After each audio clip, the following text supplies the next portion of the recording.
Every home has issues. No home is maintenance free. My home, that you could see the entire construction of in season 2 of Home Diagnosis, which is our PBS television show, is awesome. It's amazing. It's incredible in here. If you have never lived in a high performance home, highly recommend it. I can't tell you what it feels like. You just kind of have to be there. However, just like I said, there's always something. Recently, I had 2 things that I wanted to show you. One is a replacement of a dehumidifier that had gone bad. The other is a leak that I had from my second dehumidifier. It was a kind of a retrofit situation because I used to have an in-wall dehumidifier over here that really wasn't pulling its weight. It was a 33 pint per day, and this studio needs more than that. So it was basically running 24 hours a day with this little mini split helping it along as it could. The one that I'm replacing was a 2020 model. Santa Fe now has an amazing warranty program. It's 5-year replacement, 6-year parts warranty. They were happy to honor that on this one because I said, hey, my dehumidifier, I'm pretty sure is completely not working anymore. I think the refrigerant is all leaked out of it. And they said, was it the 2020 model?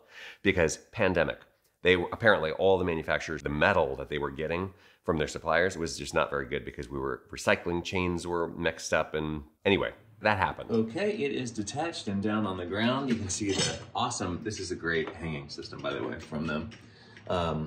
That builds in kind of springiness but also tension and keeps it attached to the ceiling. I had to cut the easy trap off by just making a quick cut right here where it's installed.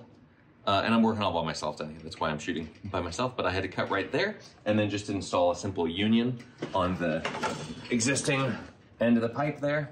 So luckily I've got all kinds of extras down in my workshop from when we built this house. So anyway, I'll put that back on when we're done. It just screws off right there. So we can reuse all that stuff. This thing is super heavy. So getting the hang kit off the bottom of it with the feet was a little bit of a pain. I waited until it was on the ground to do that. Right here, you can see there is what's called a butterfly damper. So when the air handler is on but the dehumidifier is off, there is no air that's allowed to come back through here. Likewise over here, this is our return. It's a common return for the whole basement area, basically. So we've got the dehumidifier and our HEPA filtration loop, which I have disconnected at this point because it's not necessary, and also my main return for the air handler comes out of that one box right there. Now you might wonder how you diagnose this thing being out of refrigerant, and it's actually fairly simple. If you go into the filter slot here, and you can see there's no filter because I removed it, you put an infrared camera in here looking this way. There are coils in there. It's basically an entirety of an air conditioning system. So there's a heating coil and also a cooling coil because the whole thing is contained inside this box. So if you see, if it's running, because it needs to run, because the thermostat is calling, or the humidistat is calling for it, but there's no heat or cool on the coils, they're just room temperature, then there you go. We're using 137 to have a concrete floored conditioned crawl space. Installing new equipment is a breeze because you can use a wheeled dolly.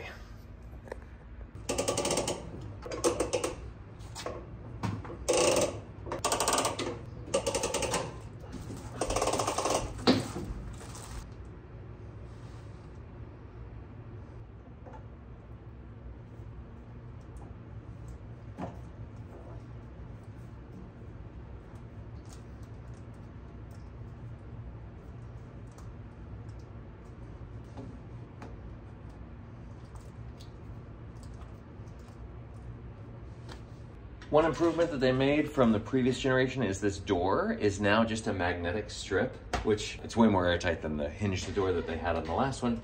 And so access to the filter can be made from either side of it. Just make sure that the one that's hidden is like totally covering and it's super airtight.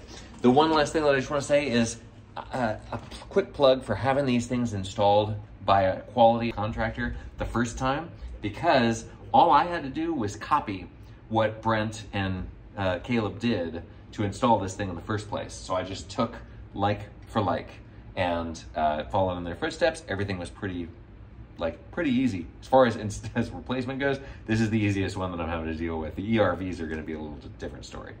Two quick notes on the ducting for this. So this thing has always been open. This is the secondary damper that you can open to accept air from outside. You can see the filter right there. This is a 6-inch damper, so this is 28 square inches. This is a 10-inch, so this is 78 square inches. So roughly a 3-to-1 ratio, or 4 parts total. Quarter of the airflow, 3/4 of the airflow. I have historically had this thing open a little bit just to return some air from the crawl space, but I just realized that what is happening is I'm drawing air in here when this is off, and it's bypassing the filter entirely by going back through here, up and into my return box, all past the filter. The filter is in the living space right up there. It's a filter grill, and then getting into my air handler without hitting a filter. There is a filter right here, a really silly little MERV 3, probably, something like that. So anyway, I am now not doing that anymore because of what I realized is happening. And secondarily, when you hook this up for the first time, make sure that there is some water in this trap, because otherwise we're gonna be pulling air from the little moldy pump over there and up and into this thing. So that would be gross. Don't do that. Just make sure that you prime the trap here. And this is what it sounds like. I mean, hardly any noise. This thing is dead quiet. It's running right now. I have to touch it to know that it's running. And this one sounds like, yeah, you can hear that it's got a compressor in it, which is again why you have these pull lines. While I'm at it, let me show you my second dehumidifier. This is a system that's underneath the studio space. And just simply put, it takes air from this end of the room. You can see that black hose that's going there to a custom-made box. And then it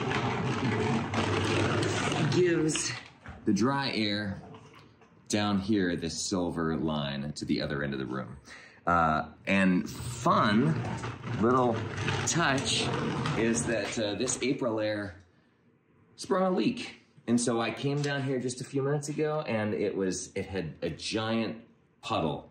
I filled up that 5-gallon wet vac 5 times with the water that was on the floor here. So it looks like, I'm gonna have to do more digging into this, but it looks like right there, I replaced that like a month ago, and it looked to be fine. And, but it's since become a problem. So first thing you do is don't panic. Feel free to use obscenity. Swear at your house. It's important. It gets the pressure off. Then notice as you're cleaning up how bad it has gotten.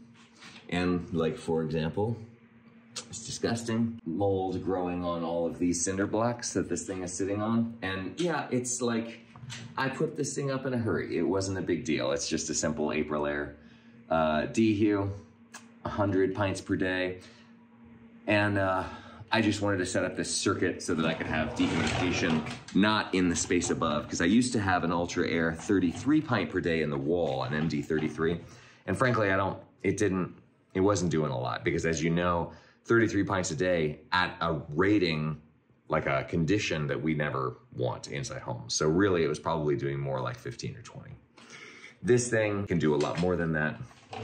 And I do have it set up so that with this special cowling that they made for turning it into one of those Santa Fe ventilating dehumidifiers, basically. So you connect this whole box to the Dehu.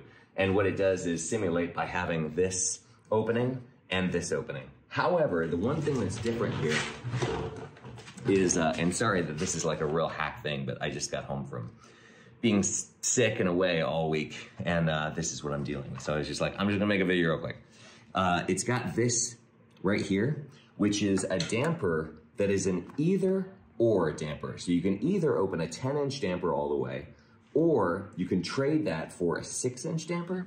So you would never want to like, it just seems crazy. So I've got this one opened a little bit because I do want to dry the crawl space a little bit. I'm drawing from here and then delivering all the dry air up to the studio, which has the effect of pressurizing the studio and then pushing the air from above down into the crawl space. So again, using pressure imbalances, which is kind of what we've been all about with this studio. It's kind of a beautiful way to demonstrate it. So obviously, gonna be removing these wet, disgusting cinder blocks. vacuuming up all this biological growth, all this biofilm all over the place. The bacteria have had a really good time in here for the last couple of weeks. I mean, luckily the ERV has been running the whole time and you wouldn't have noticed too much upstairs. I knew it was time to clean the ERV filters. And I was up there sniffing the ERV fresh air outlet and being like, yeah, that's not fresh enough for my taste. So I was gonna come down here anyway, and this is like, it's a bummer. It happens though, don't forget. So if you're gonna have water in your house or water being taken out of your house, it will become a problem at some point, and you just gotta be able to roll with the punches. And all done. And so we're dry. I went ahead and hung this dehumidifier so that the moldy cinder blocks are gone. So I hope that that is helpful. Just a reminder, dehumidifiers are not the same as ERVs, and ERV is not a dehumidifier. So you hear me talk about ERVs on this channel and their humidity control properties. It's not because they are a dehumidifier. They will humidify the space. So especially if you're using an ERV or any kind of ventilation that's a continuous ventilation, you need a dehumidifier. Most of us these days are just recommending dehumidifiers in all homes that are of a higher performance in like almost any climate. So I've got more videos coming on all of that. I hope that you comment below if you have anything else to add about dehumidifiers that you've seen or dealt with or installed yourself. Like and subscribe. Tune in next time.